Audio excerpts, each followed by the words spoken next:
হৃদয়ফুল ও রক্তিম পাখির রাজ্য। এক দেশে ছিল এক রহস্যময় জিনিস, মায়াবী মন। এটি ছিল এক রক্তিম হীরার হৃদয়ের মতো বস্তু, যার ছোঁয়ায় মানুষের মনে সত্য আর ভালোবাসার আলো জ্বলে উঠত। কিন্তু বহু বছর আগে সেই হীরাটি হারিয়ে যায় মেঘাচ্ছন্ন পাথুরে রাজ্যে, যেখানে কেউ যেতে সাহস করত না। রাজ্যের এক ছাত্রী, সায়রা, পড়াশোনায় খুব ভালো ছিল, কিন্তু তার বিশ্বাস ছিল মায়া ও কল্পনায়।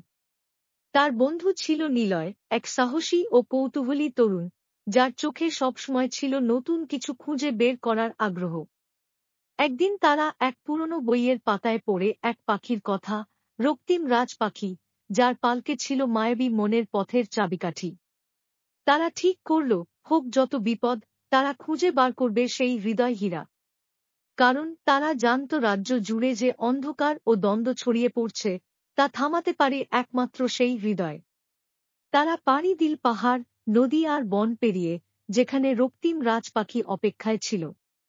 সে বলল, তোমরা যদি সত্য হৃদয়ের মানুষ হও, তবে হীরার আলো তোমাদের কাছে আসবে।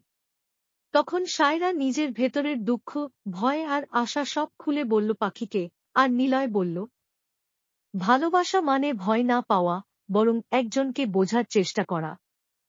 তাদের সত্যতা দেখে রক্তিম পাখি তার পালক নিলয়কে দিল। তখন এক ঝলকে ঝলসে উঠল আলো, আর তাদের সামনে আবির্ভূত হল সেই মায়াবী হৃদয়।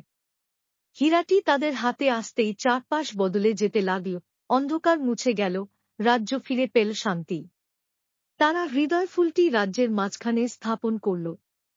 সেদিন থেকে রাজ্যের প্রতিটি মানুষের মাঝে ছড়িয়ে গেল ভালোবাসা, বোঝাপড়া আর শান্তি।